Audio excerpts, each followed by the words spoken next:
বিসমিল্লাহির রহমানির রহিম। আমি মোহাম্মদ সুফিয়ান শাহরিয়ার সবুজ, সহকারী শিক্ষক আইসিটি, চৌমুনিবাজার মুজিবুল হক উচ্চ বিদ্যালয়। আমাদের আজকের পাঠ নবম ও দশম শ্রেণীর তথ্য ও যোগাযোগ প্রযুক্তি, চতুর্থ অধ্যায়। একটু চিত্রের দিকে লক্ষ্য করে একজন লোক কিছু টাইপ করতেছে, এরকম লক্ষ্য করা যাচ্ছে। তাহলে এর উপরে ভিত্তি করে আমরা বলতে পারি আজকের ক্লাসটা কিসের উপরে নিতে যাচ্ছি। তাহলে আমাদের আজকের ক্লাসের মূল বিষয় হচ্ছে ওয়ার্ড প্রসেসরে আমার লেখার কাজ। অর্থাৎ ওয়ার্ড প্রসেসর বলতে মাইক্রোসফট অফিসের সাব প্রোগ্রাম ওয়ার্ড প্রসেসর নিয়ে আমরা আজকে আলোচনা করব। এই পাঠ শেষে শিক্ষার্থীরা কী জানতে পারবে, ওয়ার্ড প্রসেসর কী তা বলতে পারবে, ওয়ার্ড প্রসেসিং এর সুবিধা বর্ণনা করতে পারবে, ওয়ার্ড প্রসেসিং এর প্রোগ্রাম চালু করতে পারবে, ফাইল সংরক্ষণ ও সংরক্ষিত ফাইল খুলতে পারবে, কোনো ডকুমেন্ট ফন্ট সাইজ রং নির্ধারণ, বুলেট নম্বর ইত্যাদি প্রদান করতে পারবে। তাহলে ওয়ার্ড প্রসেসিং, ওয়ার্ড শব্দের অর্থ ইংরেজি শব্দের অর্থ হচ্ছে শব্দ, আর প্রসেসিং শব্দের অর্থ হচ্ছে প্রক্রিয়াজাত করা, অর্থাৎ শব্দ প্রক্রিয়াজাত করা হচ্ছে এখানে। ধারাবাহিক ও সুশৃঙ্খলভাবে সাজিয়ে চিত্তাকর্ষকভাবে শব্দসমূহকে উপস্থাপন করার নামই হলো ওয়ার্ড প্রসেসিং। যেমন আবেদনপত্রসমূহকে একটি নির্দিষ্ট স্টাইলে সাজিয়ে লেখা, আমন্ত্রণপত্রে ভিন্ন স্টাইলে লেখা ইত্যাদি। ওয়ার্ড প্রসেসরের কতগুলি সুবিধা দিচ্ছে এখানে। যে কোনো ডকুমেন্ট সংযোজন, বিয়োজন, সংশোধন ইত্যাদি করা যায়। দেখো কতগুলো এখানে এইগুলো ভিন্ন টাইপের আসার কারণ হচ্ছে মোবাইলে ওপেন করছি তো এখানে আমার এই কারণে ওয়ার্ডগুলা সুতুনিয়াম যে ফন্টে ছিল না, অর্থাৎ আমার মোবাইলে যে ফন্টটা থাকা দরকার ওই ফন্টটা নেই, তার কারণে আমার সুতুনিয়াম যে ফন্ট ব্যতীত এখানে এটা ওপেন হচ্ছে না, তাই অন্য ওয়ার্ড দেখাচ্ছে। তাহলে ডকুমেন্ট কপি করা যায়, একাধিক ডকুমেন্ট নিয়েও কাজ করা যায়। ওয়ার্ড প্রসেসরের সুবিধা সম্পর্কে জানলাম। ওয়ার্ড প্রসেসিং খোলার পদ্ধতি। ওয়ার্ড প্রসেসিং খোলার কতগুলো পদ্ধতি, কয়েকভাবেই খোলা যায়, তবে আমরা এক নির্দিষ্ট একটা স্টেপে তোমাদেরকে দেখানোর চেষ্টা করব, যেহেতু খুব ভালোভাবে বুঝতে পারো। মূলত সকল প্রোগ্রামই একইভাবে ওপেন করা হয়। সর্বপ্রথম আমার স্টার্ট মেনুতে যেতে হয়। স্টার্ট মেনুতে গিয়ে অল প্রোগ্রামে আমার প্রয়োজনীয় যে প্রোগ্রামটা আমি সার্চ করব, অর্থাৎ আমার উইন্ডোজ আইকনের যে একটা বৃত্ত আছে কর্নারে, ডান নিচের কর্নারে যে বৃত্তটা আছে ওখান থেকে আমার এটাকে বলা হচ্ছে স্টার্ট বাটন।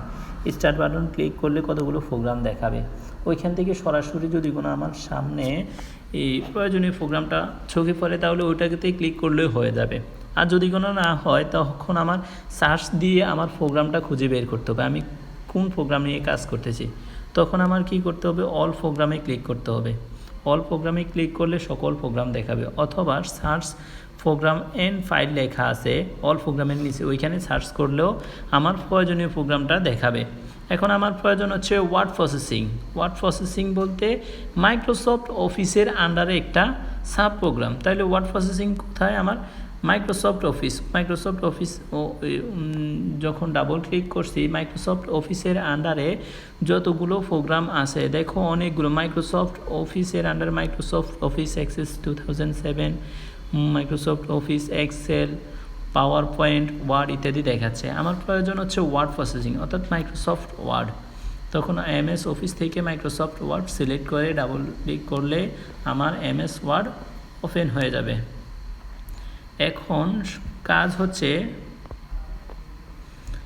নিউ ফাইল তৈরি করার নিয়ম, অর্থাৎ আমি নতুন একটা ডকুমেন্ট ফাইল নিয়ে কাজ করতেছি, তখন আমার নতুন একটা পেজ খোলার দরকার, অর্থাৎ নতুন একটা পেজটা নিয়ে কাজ করব। ওই পেজটা কিভাবে খুলব, অথবা ওইটাকে নিউ ফাইল বলা হয়। ওই ফাইলটা কিভাবে তৈরি করব, সর্বপ্রথম আমার ওপেনকৃত সফটওয়্যারের উপরের বাম কর্নারে দেখব যে আবার যে স্টার্ট মেনু আছে অথবা উইন্ডোজ আইকন আছে, ওইখানে ক্লিক করলে আমার কতগুলো অপশন আসবে, new, open, save save age, print, preview, send ইত্যাদি আকারে কতগুলো প্রোগ্রাম আছে, এগুলো আসবে। এখন আমার প্রয়োজন হচ্ছে নিউ ফাইল তৈরি করা, অর্থাৎ এখানে নিউতে ক্লিক করব। নিউতে ক্লিক করো, দেখো এখানে নিউতে ক্লিক করলে আমার আমি খালি পেজ দেখতে চাইতেছি, খালি পেজ। এই কারণে আমি ব্ল্যাঙ্ক ডকুমেন্ট, এখানে ব্ল্যাঙ্ক ডকুমেন্ট সিলেক্ট করে ঝুম করে দেখাচ্ছি তোমাদের। ব্ল্যাঙ্ক ডকুমেন্ট সিলেক্ট করার পর আমার একটা ব্ল্যাঙ্ক, ডান পাশে একটা ব্ল্যাঙ্ক পেজ আসছে। এরপরে ওকে বাটনে ক্লিক করছে, আমার নতুন পেজটা ওপেন হয়ে গেছে। অর্থাৎ কি আমার নিউ ফাইল তৈরি করার নিয়ম শেষ। অর্থাৎ আমাদেরকে হিসেবে দেখাচ্ছে সর্বপ্রথম কি স্টার্ট মেনুতে ক্লিক করতে হবে, দ্বিতীয়তে নিউ ডকুমেন্টে ক্লিক করতে হবে, নিউ ডকুমেন্ট, নিউতে ক্লিক করার পর নিউ ডকুমেন্ট সিলেক্ট করলাম, এরপরে ক্রিয়েটে ক্লিক করলাম, আমার নতুন একটা পেজ ওপেন হয়ে গেল। এখন নতুন একটা পেজ ওপেন হয়ে যাওয়ার পর আমি এই পেজটা নিয়ে কাজ করব। কাজ করার পর প্রথমে আমার চিন্তা করতে হবে আমার পেজটা কিন্তু আমার সেভ করতে হবে। সর্বপ্রথম সেভ করার জন্য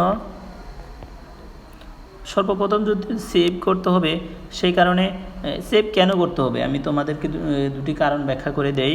সর্বপ্রথম সেভ করার কারণ হচ্ছে যদি কোনো আমার অনাকাঙ্ক্ষিত কারণে আমি কাজটা করতেছি, ওই সময় কারেন্ট চলে গেছে, তখন কিন্তু আমার তথ্যটা মুছে যাবে। ঠিক আছে, এই কারণে আমার সর্বপ্রথম ওই ফাইলটা, যে ফাইলটা ওপেন করছি ওইটা সেভ করে রাখবো। যতটুকু কাজ করবো ওটুকু সেভ করে রাখবো। সেভ রাখার ফলে আমার ওই কাজটা আমার কম্পিউটারে সেভ হয়ে থাকবে। এখানে সেভ করার নিয়মটা এখন একটু জেনে নেই। সেভ করার সুবিধাটা জানলাম, সেভ করার নিয়মটা দেখে নেই। সেভ করার নিয়ম হচ্ছে আমার আবার উইন্ডোজ আইকনে যে স্টার্ট মেনু আছে ওইখানে ক্লিক করতে হবে। ক্লিক করার পরে এখানে সেভ এবং সেভ এজ দুটি অপশন আছে।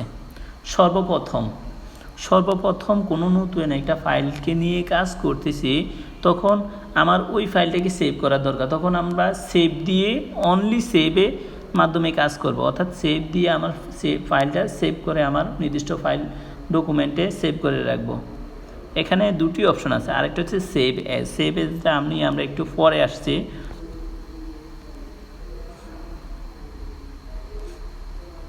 এখন সেভে ক্লিক করার পর আমার যে ফাইলটা আমি সেভ করতে যাচ্ছি ওটা আমি কোথায় সেভ করব, তখন আমার এখানে কম্পিউটারের মাধ্যমে আমরা মাই ডকুমেন্টে একটা ফোল্ডারের ভিতরে রাখছি। আর তোমরা ইচ্ছা করলে তোমাদের যে কোনো drive, C drive, D drive অথবা নিজের নামে কোনো ফাইল তৈরি করে থাকলে ওইখানেও সিলেক্ট করে সেভ দিয়ে দিলে ওইখানে আমার ফাইলটা সেভ হয়ে থাকবে। এরপরে এখন দেখি সেভ অ্যাজ, অন্য নামে সংরক্ষণ করার নিয়ম। অর্থাৎ আমরা একটু আগে যে কাজটা করলাম, সাপোজ ওই ফাইলটাতে আমরা কোনো একটা টিচারের প্রত্যয়নপত্র লিখছিলাম। এখন ওই টিচারের না, আমরা অন্য একটা টিচারের প্রত্যয়নপত্র চাই। কি আমি সাপোজ রিএস স্যারের প্রত্যয়নপত্র লিখলাম এর আগের পেজে। এখন আমরা রিএস স্যারের পরিবর্তে নেসার স্যারের প্রত্যয়নপত্র লাগতেছে। এখন রিএস স্যারেরটা কিন্তু আমরা রিএস স্যার নামে সেভ করে রাখছি। তখন আমার এখন নতুন করে আবার নেসার স্যারেরটা প্রয়োজন হইতেছে। এখন নতুন করে আমরা আবার নতুন করে লেখার দরকার নেই, শুধুমাত্র নেসার স্যারের নামটা একটু চেঞ্জ করে তার পিতামাতার নাম চেঞ্জ করে দিলে আমরা নতুন আরেকটা ডকুমেন্ট পেয়ে যেতেছি সেম প্রত্যয়নপত্র। তখন আমরা কি করতে পারি, ওই রিএস স্যারের ফাইলটা ওপেন করে ওই ফাইলটাকে আবার সেভ এজ দিয়ে নেসার স্যারের নামে ডকুমেন্ট তৈরি করে সেভ এজে নতুন একটা ফাইল তৈরি করতে পারি। তাহলে সেভ এবং সেভ এজের মধ্যে পার্থক্যটা আমরা খুব ভালোভাবে বুঝতে পারলাম।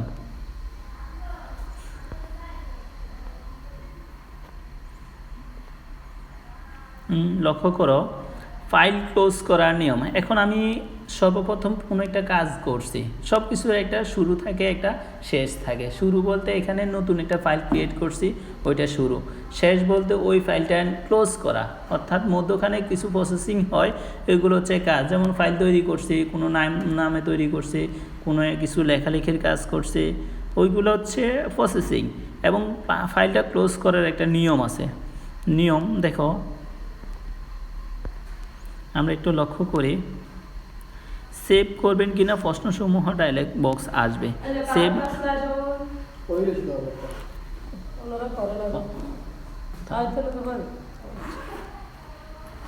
এখন ফাইলটি যদি কোনো বন্ধ করতে চাই, সর্বপ্রথম আমার যে উইন্ডোজ আইকন আছে ওইখানে ক্রস চিহ্ন দিয়ে দিলে আমার একটা ডায়ালগ বক্স শো করবে। ডায়ালগ বক্সে শো করলে এখানে একটা লেখা আসবে, দেখো, do you want to save the document change to document. অর্থাৎ তুমি কি এই ফাইলটা সেভ করতে চাও? যদি কোনো আমি সেভ করতে চাই, ইয়েস দিলে আমার সেভ হয়ে যাবে। আর যদি কোনো নো, অর্থাৎ আমি নতুন যে ফাইলটা নিয়ে কাজ করছি এটা আমি সেভ করতে চাই না, নো দিয়ে দিলে আমার কাজগুলা সেভ হিসেবে নেবে না। ওই হিসাবে আমার প্রয়োজন থাকলে আমি সেভ করব, সেভ করতে চাইলে ইয়েস বাটনে ক্লিক করে আমার ফাইলটা ক্লোজ করতে হবে। এবং ও যে ফাইলটা নিয়ে কাজ করছি এটা আমার প্রয়োজন নাই, এখন ওই ফাইলটা প্রয়োজন যেহেতু নাই, আমি ওই ফাইলটা কাজ শেষ করার পর বন্ধ করে দেব।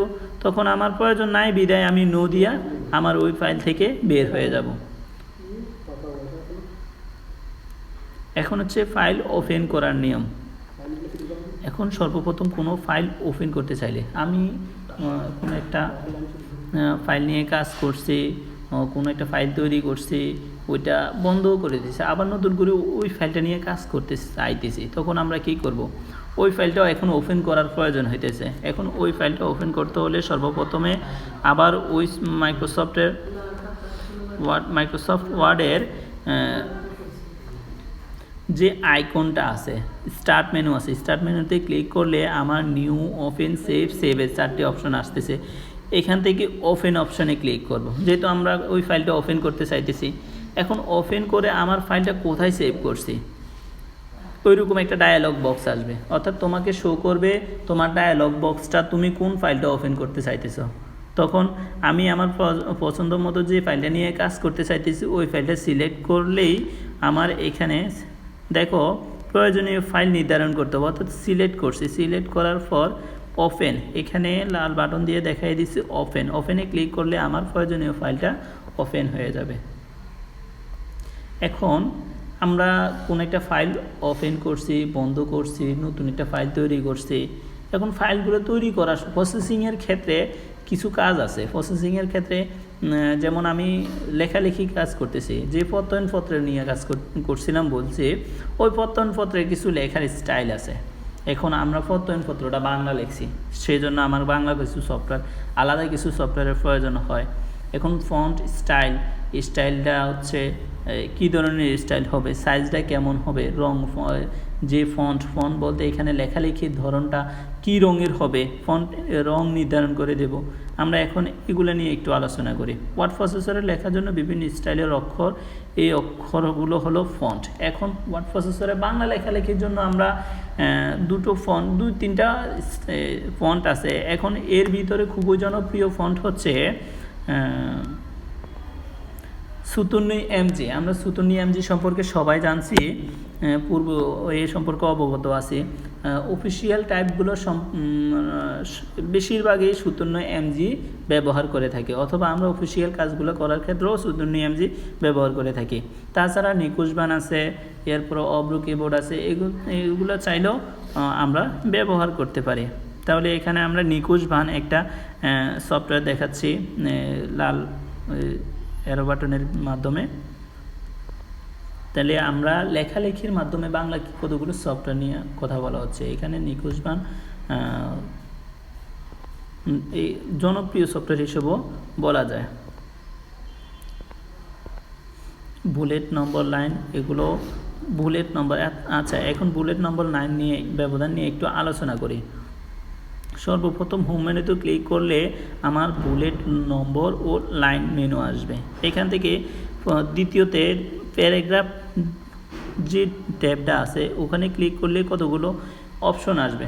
অপশনটা হচ্ছে আমি যে লেখাগুলো লিখছি এটা কি ডান দিক থেকে থাকবে নাকি বাম দিক থেকে থাকবে নাকি সমান মধ্যখানে হয়ে ওপেন হবে, এরকম একটা ডিরেকশন ওনার জন্য আমরা প্যারাগ্রাফ ট্যাব ড্রপ ডাউনে ক্লিক করে পছন্দ মতো নম্বর ও বুলেটে ক্লিক করে দেব। এরপরে লাইন স্পেসিং, অর্থাৎ আমি যে এই প্যারাগ্রাফটা নিয়ে কাজ করছি অথবা প্রত্যয়নপত্রটা নিয়ে কাজ করছি ওইটা লাইন স্পেসিং মধ্যখানে কতটুকু দূরত্ব থাকবে, ব্যবধানটা কেমন হবে, ওইরকম একটা নির্ধারণ স্পেস করে দেবো আমি। যদি কোনো চাই যে একটা লেখা থেকে আরেকটা লেখার দূরত্ব, একটা লাইন থেকে একটা লাইনের স্পেস 1 মিটার হবে, 1 সেন্টিমিটার হবে, এরকম আমি স্পেসটা নির্ধারণ করে দিতে পারি। কিসের মাধ্যমে? লাইন স্পেসিংয়ের মাধ্যমে। তাহলে আমাদের আজকের ক্লাসের বিষয়বস্তুর উপরে তোমাদের কিছু বাড়ির কাজ দিয়ে দেই। তাহলে একটি নতুন ফাইল খুলে ওয়ার্ড প্রসেসিংয়ের 3টি সুবিধা লিখে তোমার নামে সংরক্ষণ করো।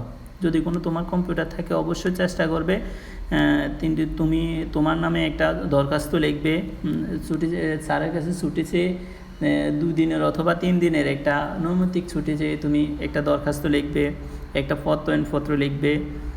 চেষ্টা করো, যদি কোনো না পারো আমি অবশ্যই হেল্প করব। এরপরে ফাইলটি আবার ওপেন করে আরও 2টি সুবিধা লিখে ওয়ার্ডের নামে সংরক্ষণ করবে, অর্থাৎ নতুন ফাইলটি ওপেন করে আবার সেভ এজের মাধ্যমে নতুন আরেকটা ফাইল তৈরি করবে। আরেকটু দলগত কাজ, তোমাদের পাঠ্য বই থেকে একটি প্যারাগ্রাফ ওয়ার্ড প্রসেসরে লিখে বিভিন্ন ফন্ট স্টাইলে, সাইজ, রঙে ব্যবহার করবে। আর করোনা পরিস্থিতি কাটিয়ে উঠলে অবশ্যই আমরা তোমাদেরকে নিয়ে এমন কিছু তৈরি করে দেখাবো। এখন মূল্যায়নে আসি, কীভাবে একটি নতুন ফাইল আনা যায়। 1 নম্বর প্রশ্ন, যেটা আমরা প্রথমে আলোচনা করছি, সাধারণত কোথায় একটি ডকুমেন্ট সংরক্ষণ করি, এইগুলো আমরা সেভ এবং সেভ এজ নিয়ে ভালোভাবে আলোচনা করছি। একটি বাংলা ফন্টের নাম লেখো। আমরা 3টা অথবা 4টা বাংলা ফন্ট নিয়ে আলোচনা করছি। একটা হচ্ছে নিকুশ বান, একটা হচ্ছে সুতন্নি এমজি, আর একটা হচ্ছে অব্র কিবোর্ড। 3টে বাংলা সফটওয়্যার, জনপ্রিয় সফটওয়্যার নিয়ে আলোচনা করছি। এখানে বলছে একটি ফন্টের নাম বলো, অর্থাৎ 3টা সম্পর্কেই তোমরা ভালোভাবে অবগত। লাইনের ব্যবধান নির্ধারণ সম্পর্কে আমরা ট্যাবে যেতে হবে, এরকম বিষয় নিয়ে খুব ভালোভাবে আলোচনা করছি। আশা করি তোমরা আজকের ক্লাস থেকে খুব ভালো কিছু শিখতে পারছো, এবং কি সামনের ক্লাসে দেখার জন্য সবাইকে আমন্ত্রণ, ধন্যবাদ।